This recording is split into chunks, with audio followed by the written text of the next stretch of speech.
Bom, pessoal, eu tinha um projeto antigo que agora eu consegui concretizar, mostrar para as pessoas os bonsaístas daqui de Minas. Então acho que é um papel do canal mostrar para vocês aí o que a gente tem de melhor em Minas Gerais. Gostaria de começar por ninguém mais, ninguém menos, meu amigo Rock. Uma honra, Rock, muito obrigado aí pela presença. Prazer todo Aliás, meu. a presença minha, né, que eu estou aqui no viveiro dele, muito feliz. Então é isso aí. Eu sou o Márcio Martim e o assunto agora é bonsai, de alto nível. Bora lá.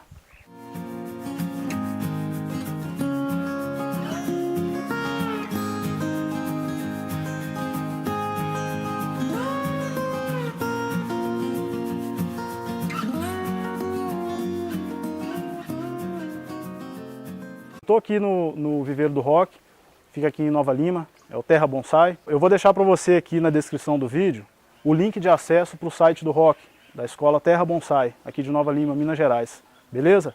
Então dá uma força lá. Nós estamos aqui com o Rock Júnior e eu vou deixar que ele se apresente para vocês aí.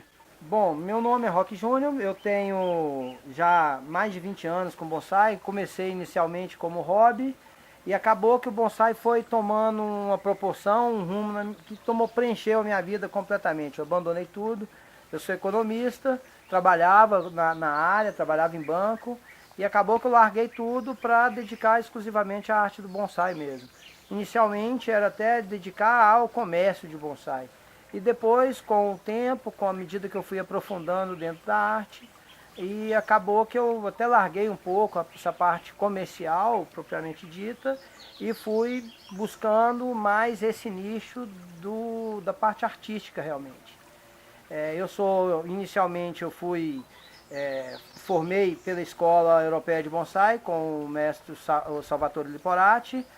Hoje eu tenho vários trabalhos de escola no Brasil inteiro. Brasília, Ji-Paraná, Cuiabá, Rio, aqui em Salvador. Então tem vários núcleos no Brasil inteiro com o foco de levar um bonsai, como o Samurai disse, um bonsai de alta qualidade, com nível técnico sempre em evidência.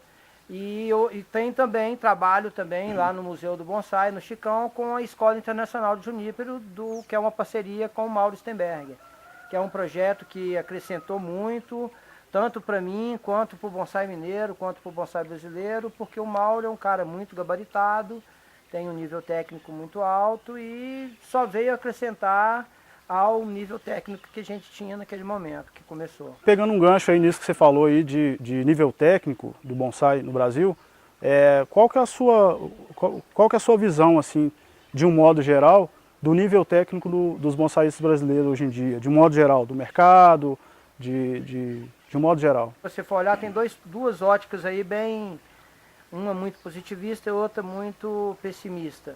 É aquela história do copo vazio e copo cheio. O cara olha o copo na metade, o pessimista vai falar que o copo está vazio, está meio vazio, e o otimista vai falar que ele está meio cheio.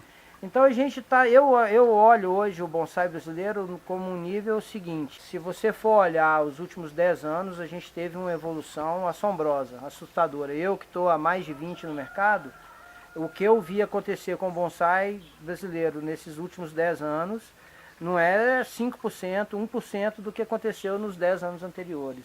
Então a gente está num momento assim que eu considero bem promissor, com vários núcleos, com muitos bonsaístas competentes aparecendo, muita gente boa aparecendo.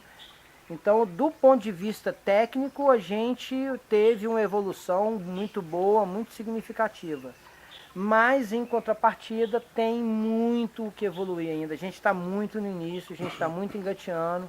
Então, tem muito o que se fazer ainda, principalmente porque houve uma evolução considerável em núcleos isolados, não de uma maneira geral. De uma maneira geral, o nível técnico nosso é, infelizmente, muito baixo. Muito baixo. A ponto das pessoas nem entenderem ao certo, com certeza, com segurança, o que é realmente a arte do bonsai. Existe um equívoco muito grande até nessa interpretação. Tem um ponto que nos desfavorece muito, o bonsai ele se dissipar no Brasil mais pelo mercado do que por escolas. Se você for hoje olhar, olha quantas lojas que a gente tem que vende bonsai comercial, que não é bonsai, É uma plantinha no vaso que se vende como bonsai. E quantas escolas que a gente tem? O número de lojas comerciais com esse foco é muito maior do que o número de escolas. E normalmente esse pessoal que trabalha com esse tipo de produto, para eles não é interessante que o público, de uma maneira geral, venha a ter um acesso real mesmo ao que é a arte.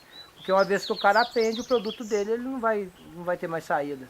Então você quer dizer que, no caso, a pessoa acaba refinando o próprio gosto e acaba vendo que essa parte mais comercial é uma parte muito simples, às vezes são plantas muito simples, que o próprio sujeito acaba não gostando tanto por estar evoluído na técnica, é isso? O que eu queria colocar é que o bonsai ele se dissemina no Brasil muito pelo mercado e não por escolas. Como que é pelo mercado? É a lojinha que você chega no supermercado e está lá aquele bonsai. Aquelas mudinhas, né?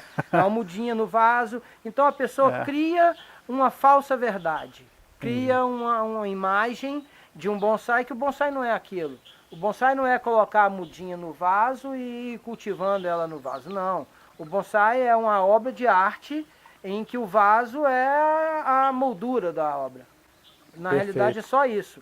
E não é aquilo ali. E aquilo ali também, se você pega aquele bonsaizinho que está naquele vasinho, muitas vezes de plástico ou de cerâmica, enfim, mas é uma mudinha plantada no vaso. Você vai cultivando aquilo ali na esperança daquilo ali se tornar um bonsai. É poético, é bonito, mas não é real. Não é assim que os grandes mestres trabalham, não é assim que as grandes escolas passam. Você não vê o Kimura, o próprio Liporati ou o Mauro trabalhar com um material desse. Eles trabalham com um nível de material de partida muito superior. Então existe até uma valorização desse nível de material de partida. Espécies também, é muito comum. A gente ainda tem no Brasil várias espécies que são espécies comerciais, que se dissiparam com o mercado de bonsai da China, que vendia aqueles bonsaizinhos para o mundo inteiro. E na realidade essas espécies são muito pouco usadas. Os grandes mestres, as grandes escolas não usam essas espécies. Por quê? Elas não têm longevidade. Não são espécies que duram muito, que vai ficar de geração para geração. São espécies muito dinâmicas, que nascem, crescem e morrem muito rápido. Comercialmente elas são muito boas porque respondem muito bem à poda, fica bonitinho rápido, então vende-se bem. Mas não são espécies muito adequadas. Então tem todo esse equívoco que traz essa bagunça de mercado, do que é o bonsai comercial e do que é realmente o bonsai. Então eu acho que essa confusão, isso atrapalha muito o desenvolvimento da arte em si. Da arte como arte, qual que é o propósito, qual que é a proposta artística do bonsai. Tem uma frase do Naka que eu gosto muito, faça com que o seu bonsai fique parecendo uma árvore, e não que a sua árvore fique parecendo um bonsai. Na realidade é o quê? O que o bonsai tem que ter? Tem que parecer ser uma árvore velha. Você tem que bater o olho e não ver uma mudinha no vaso. Tem que bater o olho e ver uma árvore no vaso. Essa é a pegada. Então a intervenção artística, todo o procedimento que a gente faz para dar forma do bonsai, se busca exatamente um aspecto de uma árvore velha. E não é da árvore ali da esquina, não é da árvore de 30 anos, não. É de uma árvore milenar. Então você pega as características de uma árvore muito velha e tenta reproduzir no seu material ali, no seu vaso. Perfeito. Quanto mais eficiente você é nesse ponto, melhor vai ser a sua obra de arte. Mais vai parecer com o que é na natureza. Mais natural ela vai ser. Você falou aí de algumas espécies, você teria como citar algumas espécies assim, dessas que você falou que são mais cresce, nobres, essas que crescem, que você não vê cresce, nasce e exposição, morre é fácil, muito rápido. É simples, eu gosto muito de pegar, olha que legal. Eu gosto muito de pegar como referência exposições. Eu mesmo, a Kokufo é a grande exposição nacional do Japão, é a grande referência do bonsai no mundo. O bonsai nasceu na China enquanto filosofia. Agora a arte do bonsai nasceu no Japão. Isso é uma confusão que o pessoal fala muito. O bonsai é uma arte milenar. Não. Enquanto filosofia ele é realmente milenar, tem mais de 2000 anos e tal. Agora, enquanto arte, a arte do bonsai ela é muito contemporânea. Se você for olhar, ela bate mais ou menos com o início da Associação Nipônica, que é da década de 30. Então, a arte do bonsai eu considero entre 1900 e 1930 é o nascimento da arte do bonsai, que junto com o surgimento, o nascimento da Associação Nipônica de Bonsai e a COCUFO. Agora a gente está na 89ª COCUFO, esse ano agora vai ter a 90ª. Teve aqueles períodos de guerra que não teve, por causa da guerra, mas então é mais ou menos isso aí. Então se você for pensar a arte, enquanto filosofia, o bonsai é muito antigo. Enquanto arte, muito jovem, muito novo, muito contemporâneo. Essas espécies, eu pego essas exposições, se você pega a exposição, a COCUFO, que é a grande exposição do Japão, ou a UB, que é uma grande exposição da Europa, Neuerlandtropie, que é outra grande exposição europeia. Olha quais são as espécies que aparecem ali. Você não vai ver um humus ali, você não vai ver uma ceriça. Essas espécies já te dão um dito que é o quê? Onde é que você vai ver essas espécies? Em comércio chinês. São árvores comerciais que vêm da China e que se vende como bonsai. Mas não são. Por que elas não são? Porque elas não têm uma longevidade. O olmeiro chinês ainda vai. Ainda você consegue fazer, é uma árvore que dá muito, mas não é uma árvore muito nobre. A cerícia nem se fala, é um arbusto e de ciclo de vida muito rápido. Uma cerícia, dificilmente você vai ver uma cerícia viver 30 anos. É, né? Porque ela vai morrer. A biologia dela é assim. É uma coisa que eu olho muito, por exemplo, a gente que está numa região tropical. Qual que é o tipo de vegetação nossa? Aqui, que a gente está em Minas, é basicamente predominante Mata Atlântica. Qual a característica da Mata Atlântica principal, que é muito parecida com a da Floresta Amazônica? A gente tem aqui em Minas, basicamente, Mata Atlântica e Cerrado de altitude, né? Que é esse pico de morro e tal. Alguns ou outros, igual a Serra do Cipó, que tem um tipo de vegetação endêmica que é só dali, mas é um tipo de cerrado de altitude. Então basicamente são esses dois. E a Mata Atlântica, a grande característica dela, como a Floresta Amazônica, é o tanto que ela é versátil e dinâmica. Nasce, cresce, nasce e morre muito rápido. Passa uma tempestade, derruba um tanto de árvore, já tem um tanto crescendo, muito quente, muito úmido. Então são poucas, a grande maioria das espécies a média de vida 30 anos, não mais que isso. Você olha, tem assim os jacarandás, os jequitibás, que são as rainhas da floresta, que vivem 1000 anos, 900 anos e tal. Agora a maioria das outras espécies não, ela tem uma longevidade, não é muito longeva, são árvores com pouca longevidade. Então, isso artisticamente para a gente é até um fator que atrapalha. A nossa referência de árvore velha já fica um pouco comprometida por isso. Se eu pergunto para você o que é uma árvore velha, o seu conceito, a imagem que você vai passar para mim é uma. Se eu faço a mesma pergunta para um cara que mora nos Alpes ou para um cara que mora nas montanhas do Japão, a resposta deles vai ser bem diferente. Porque são vegetais lá que realmente vivem 3.000, 4.000 anos, numa condição que as árvores crescem muito pouco, tem essas presenças de parte morta, parte viva no mesmo indivíduo. As nossas árvores aqui, morreu um galho, morreu um pedaço, o que vai acontecer? Rapidamente fungo, os micro-organismos, insetos, vai reciclar, né? besouro, cupim, formiga, rapidinho que ele vai apodrecer e vai ficar só a parte viva mesmo. A gente não tem esse comportamento de árvore, parte viva e parte morta na mesma árvore. Então acaba que artisticamente a gente tem esse empecilho. Eu mesmo, a partir do momento que eu fui e vi essas espécies na natureza, mudou a minha perspectiva de fazer o bonsai. Opa, a gente copiar a história, fazer um bonsai baseado em bonsai não é um bom caminho. Melhor referência sempre é a natureza, sem dúvida. E eu acho que assim, essas espécies que eu acho que são comerciais, é isso que eu falei, ceriça, humus, essas plantas que você vê, que você não vê em exposição top. Essas grandes exposições do mundo, você não vai ver essas espécies. E as espécies nobres, se você for colocar da Europa, do Japão, são os pinheiros, tanto os pinheiros japoneses, os ocidentais lá, quanto os pinheiros europeus, que é o Japão, é o Kurumatsu e o Kurumatsu, o Akamatsu e o Goiumatsu, que é o pinheiro branco, pinheiro vermelho e o pinheiro preto. Na Europa tem vários, é o pino silvestre, pino mulgo, da montanha. o pino mulgo, pino silvestre são os principais lá. Os juníperos, que é um outro grande grupo, tanto os japoneses, que é o sargente, as variedades da Europa, que são as sabinas, né? Que são muito bons, o horizontalis, o comunes, formosano, se eu não me engano é mexicano, já é da América Central.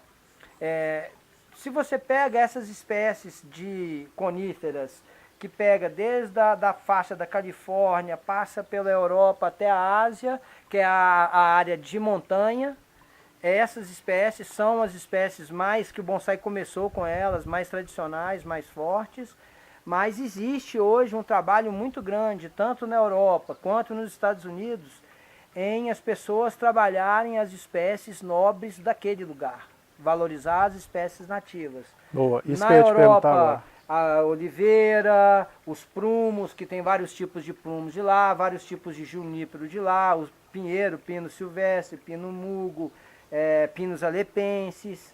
Então, essas espécies que são as nativas, nos Estados Unidos a mesma coisa, temos o taxódio, alguns tipos de carvalho, esse aqui é o da Califórnia, aquele junípero. Junípero da Califórnia. California Juniper.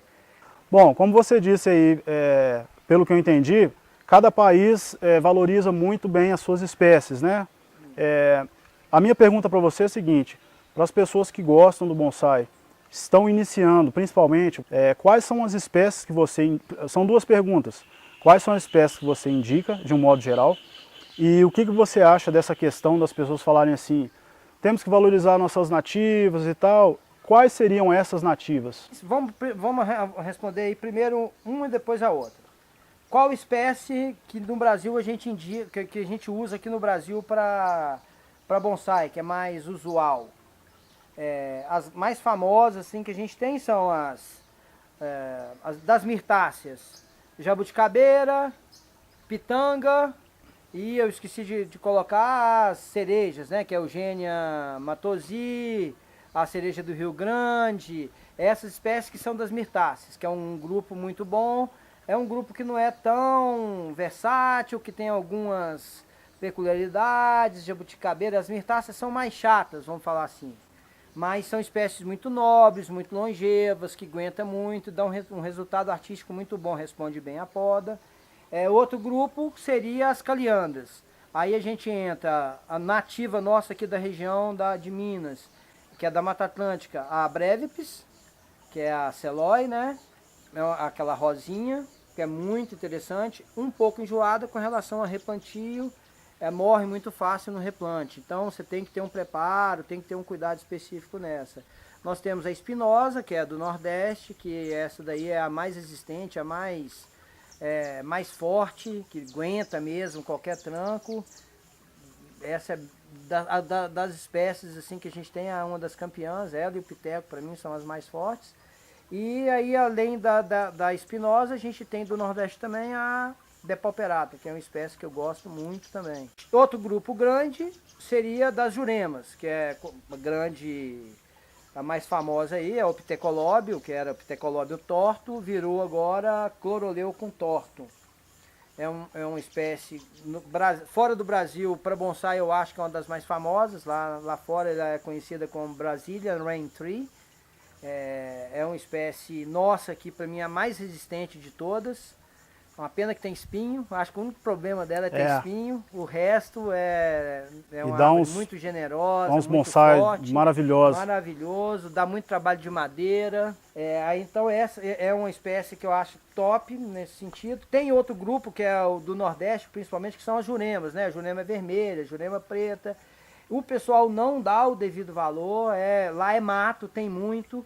Então, por ter muito, por ser mato, o pessoal nem olha com os devidos olhos essas espécies. E é a espécie que eu estou começando a trabalhar agora, não tem muito tempo, e que já estou conseguindo um resultado muito bom, muito legal. Então essas espécies, por que eu estou citando essas? Aí na minha opinião são as grandes espécies que a gente tem, as muito famosas, e que a gente tem certeza dessa questão da longevidade. São árvores longevas que você vai realmente morrer e ela pode ficar para o seu filho, para o seu neto, sem menor problema. Outro quesito também aí, outro ponto que é muito relevante, que você colocou, que é a segunda parte da pergunta, a questão de qual espécie que você indica. Eu indicaria dessas espécies aí, das jabuticabeiras, que a gente tem várias, ou a que eles chamam de híbrida, ou a sabará mirim, ou caipirinha, que é a híbrida, que na realidade não é híbrida, que chama-se Miciaria trunciflora, que é da região de Jabuticatuba. A cidade de Jabuticatuba leva o nome por causa dessa espécie. A sabará anã, ou a caipirinha, que é a Miciaria jabuticaba, que é jabuticaba no nome. É uma árvore que eu indico muito para o iniciante também, porque é uma árvore muito forte, muito resistente. Dificilmente ela vai sentir um replante, você pode tirar, deixar pouquíssima raiz, ela tem uma capacidade de recuperação impressionante. A sabará já é uma espécie que é muito famosa, indico muito, essa que está aqui atrás, mas já é uma espécie que já é mais frágil, já é mais enjoada, pode com replante, se você tira demais ela já sente, entra naquele processo hibernativo que não brota e não morre. Então já é uma espécie que já demanda um pouco mais de tarimba, um pouco mais de know-how de quem está trabalhando.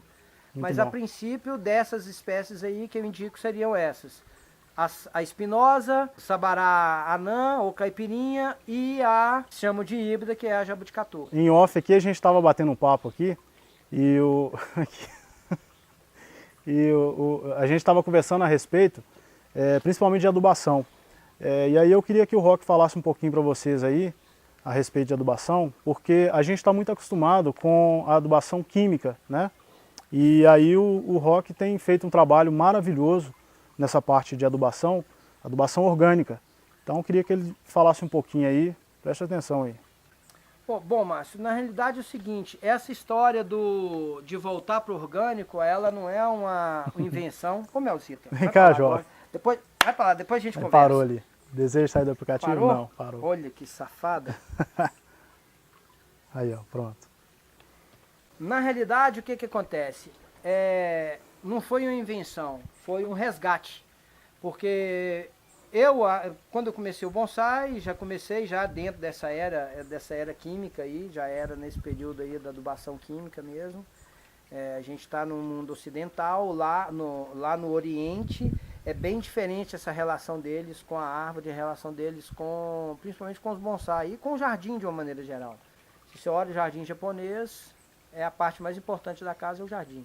O meu viveiro acabou que foi tomando uma proporção que eu nunca imaginei, com a gente que é bonsaísta, a maioria deles eu olho muito como acumulador, vai juntando, faz um estaquinho aqui, pega uma mudinha dali, ganha uma muda da outra lado ali.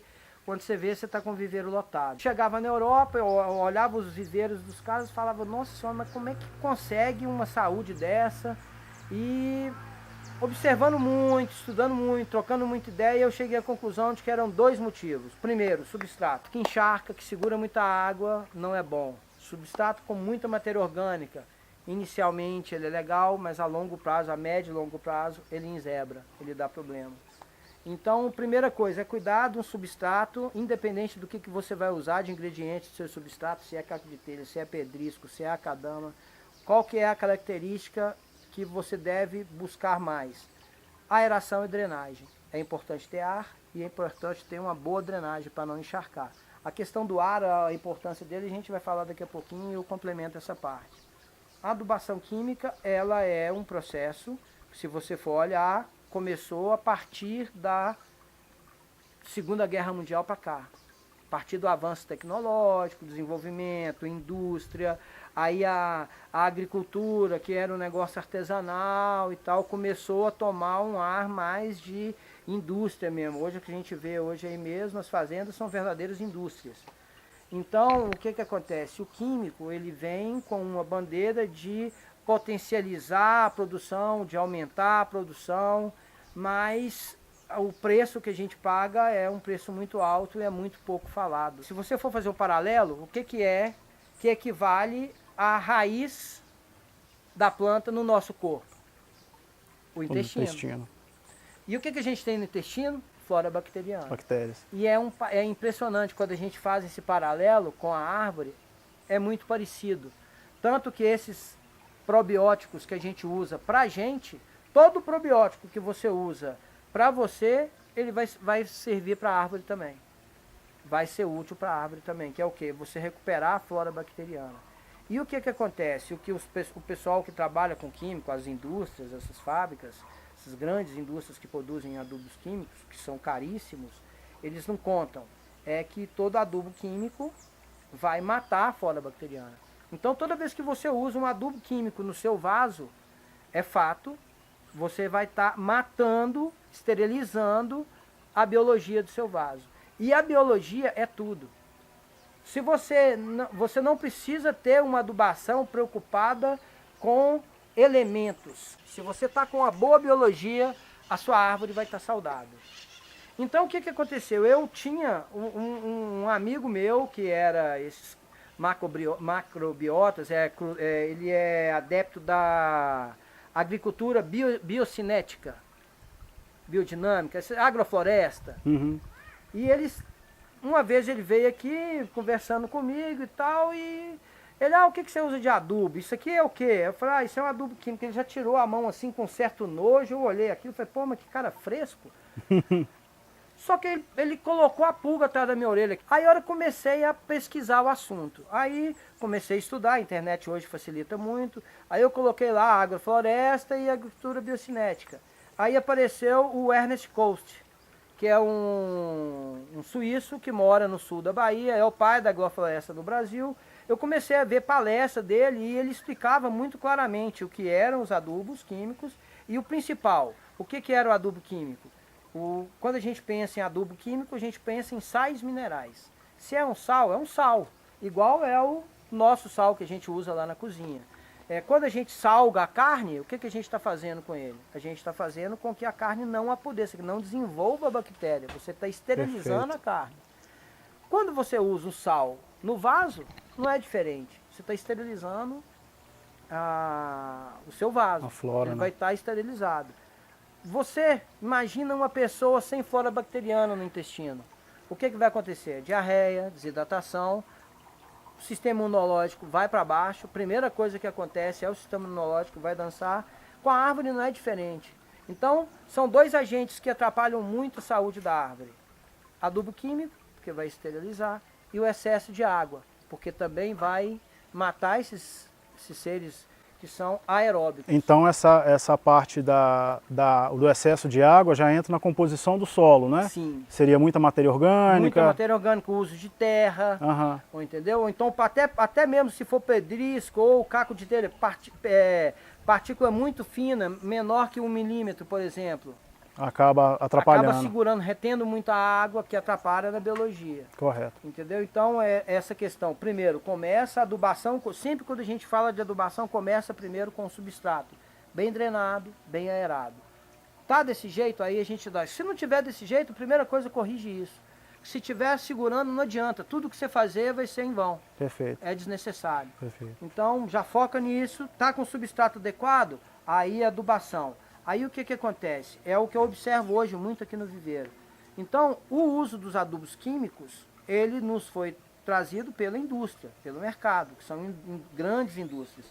E eu estava até falando com você em off, é um mercado macabro, sinistro. Porque se você for pensar, a mesma indústria que faz o seu adubo químico, ela é a mesma indústria que produz os agrotóxicos, e é a mesma indústria que produz os remédios que vende na farmácia. Que trata, às vezes, males causados por esses agrotóxicos.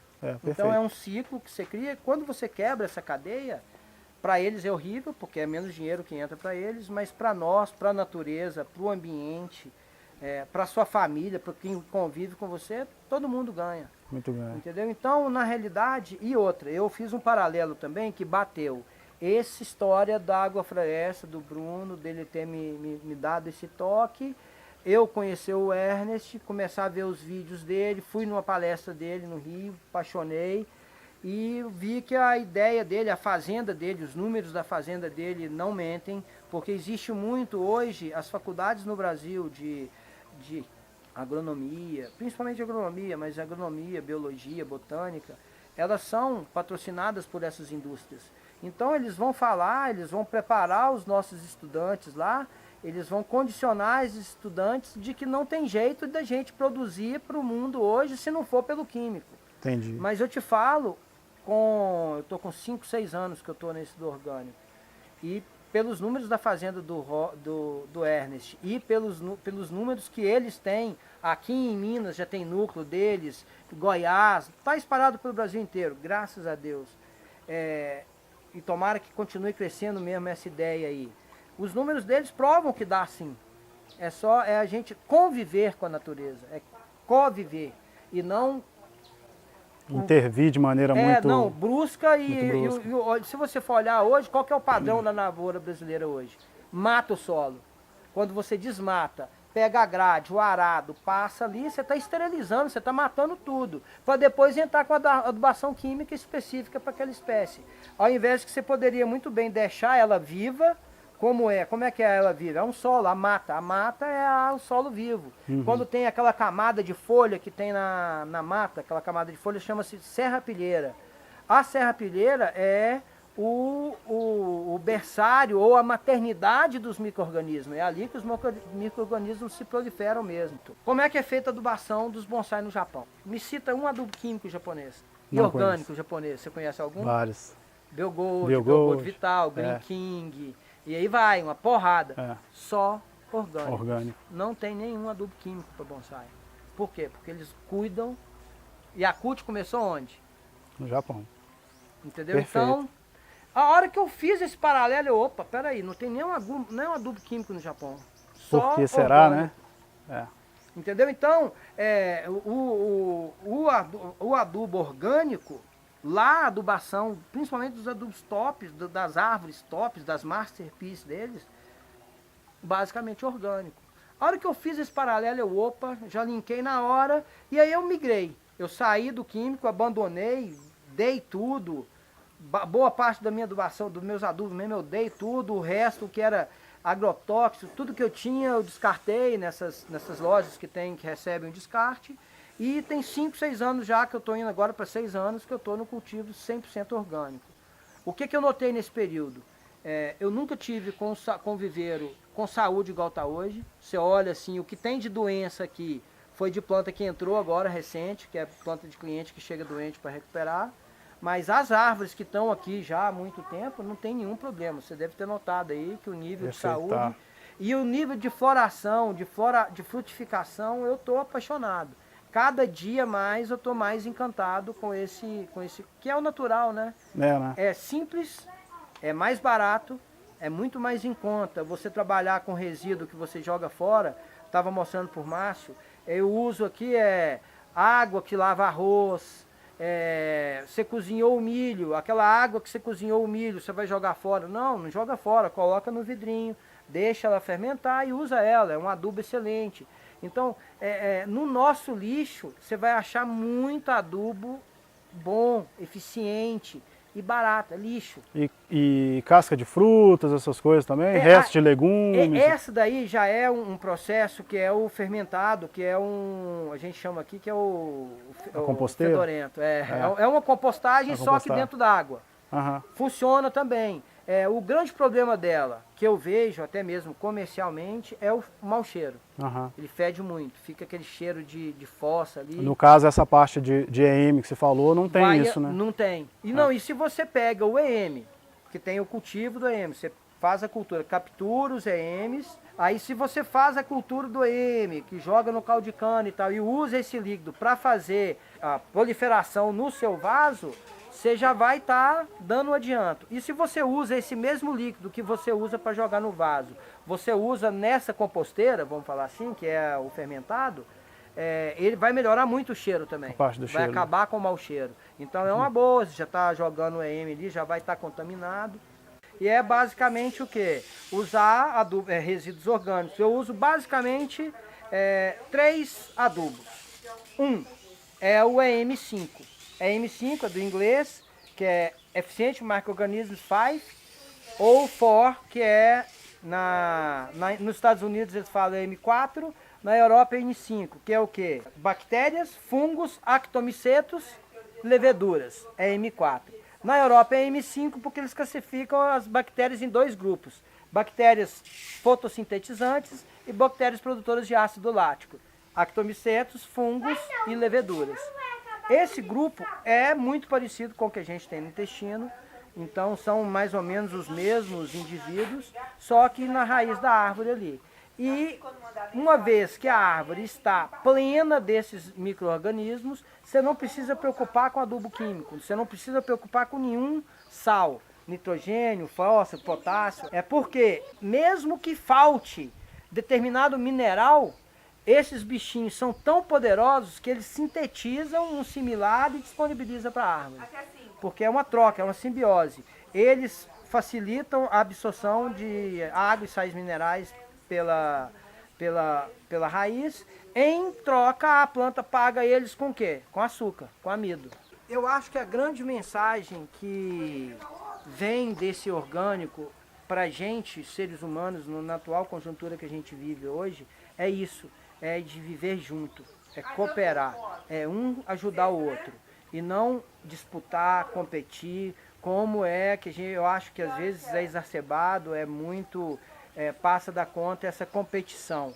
É igual a história de que o matinho no vaso vai competir, não vai deixar nutriente para a árvore. Isso é uma ilusão, é uma mentira que a gente passou a acreditar. Que na realidade a agricultura sintrópica, ela vai exatamente falar o contrário. Se você deixa o matinho aí esteticamente pro bonsai não é bom, não é legal, porque fica feio mesmo, fica parecendo que você está desleixado e tal. Mas botanicamente, biologicamente, existe estudos que comprovam que é eficiente e que é bom sim. Essa biodiversidade no vaso vai favorecer porque é assim que é na natureza. Não existe guerra. A guerra química, que o nego fala tanto, é raro, uma espécie ou outra que não dá certo com uma outra espécie, mas assim é raro acontecer. A maioria delas são sinérgicas, existe uma sinergia e não uma competição. Então a gente trazer isso para o nosso meio, eu acho que é muito válido, é muito positivo. Tanto para fazer o bocashi, que o bocashi o que é? Que é um outro tipo de adubo que eu uso, que eu falei primeiro é o M, que eu uso tanto jogando direto no vaso, 5 ml em 1 litro d'água e rega as árvores. Você já está jogando direto o probiótico ali, direto no vaso. Outro é você fazer o bocashi. O bocashi são esses adubos que você vê muito aí no mercado. Aqui no Brasil a gente tem o Ikimono, que é aqueles dos meninos lá do Chau, dos meninos lá de Petrópolis. Temos o Taigold, que são tipos de bokashi. O que é? Bokashi em japonês é fermentado. O que é? Você pega os ingredientes, torta de mamona, farinha de osso, farelo de trigo, farelo de arroz, de algodão, tudo que esses resíduos orgânicos, mistura, esterco de galinha, mistura tudo e rega com o EM, mesma diluição, 5 ml em 1 litro d'água, pode até usar mais forte um pouco, 10, 15 ml em 1 litro d'água, rega e deixa ele fermentar. Ele vai fermentar, vai dar aquela fermentação, a temperatura vai subir, vai passar de 50 graus. E a hora que baixou a fermentação, a temperatura baixou, ele já fica no ponto de usar, vai ser um adubo excelente, porque ele está repleto de micro-organismos. Então aí é um outro tipo de adubo, a gente falou do EM, falou do bokashi, dos fermentados sólidos, e entra aí os fermentados líquidos. Quem quer fazer em casa é simples. Cerveja é um ótimo adubo, é um fermentado. Se for olhar, a cerveja é um fermentado. E se você pegar a cerveja que vem do supermercado, eu uso muito o que eu deixo uma garrafa aqui, eu até te mostrei, e vou tomando cerveja, aquela que fica no copo, que às vezes o pessoal joga fora, eu jogo dentro dessa garrafinha. E deixo ela ali, deixa ela estragar, deixa ele fermentar mais ainda. É um adubo excelente. Então você pode, quem não bebe, ou então pode abrir uma garrafa, compra uma cerveja dessas mais baratas, abre a garrafa e deixa ela lá estragar uns 15 dias, 20 dias, que ela vai continuar a fermentação. Desse jeito você vai neutralizar um pouco, porque essas cervejas são pasteurizadas. A hora que pasteuriza, ela vai matar o que é ruim, mas mata o que é bom também. Quando você deixa desse jeito, vem o que é ruim, mas o bom também vai estar potencializado. Show. Então, é uma opção, cerveja é uma opção, água de milho, cozinhou o milho, aquele milho verde, cozinhou em casa, vai jogar água fora? Joga dentro da garrafinha, deixa uns dias lá. É uma outra opção. Aquela que você falou, do misturar um resto de folha, casca de fruta, joga tudo, com exceção de cítrico não joga, casca de laranja, limão não joga. Sem ser cítrico, o resto pode tudo, couve, repolho, casca de banana, mamão, manga. Joga tudo dentro de um recipiente, joga com água e deixa fermentar ali. O empecilho que eu vejo nesse é o cheiro. Então acho que é isso. De qualquer forma, a mensagem do orgânico aí que eu deixo é essa. A gente vai aproveitar o gancho, no evento do Mário, em maio, no Bonsai 2020. A gente vai estar com uma palestra lá, nós estaremos com uma palestra lá sobre o bonsai orgânico, sobre todos esses tópicos. A gente vai falar, vai mostrar as etapas dos EMs, como é que é a coleta, a formação, como é que desenvolve o bocache, mostrar etapas com 7 dias, 15 dias, um mês, como é que é a característica específica deles. Então quem quiser aprofundar e tiver lá no evento do Mário, é uma ótima oportunidade da gente estar afinando esse assunto aí. Beleza. Fica o convite então, o Bonsai 2020 aí, as inscrições aí já estão no final, já está quase lotado. Estaremos lá presente com essa proposta do bonsai orgânico e vai estar uma série de demonstradores de altíssimo nível. Fica o convite aí a todos. E o canal do Márcio também, né? Dá o link aí, como é que coloca, dá um like, se inscreva. Se inscreva e liga lá o sininho lá. Ó. É isso aí. Então, depois dessa grande aula, queria agradecer aqui ao Roque, que abriu o espaço dele aqui pra gente, tá? Vocês viram que eu não falei muito, porque com essa aula maravilhosa aqui, eu preferi até não entrar muito. Espero que vocês tenham gostado. Mais uma vez, Roque, muito obrigado. Eu que agradeço, cara. Uma honra ter você aqui. A honra é toda minha, pessoal, é tudo meu. Dá uma olhada lá, Terra Bonsai, vou deixar o link na descrição, beleza? Um grande abraço a todos, muito obrigado e até o próximo vídeo. Valeu. Isso aí, galera. Show.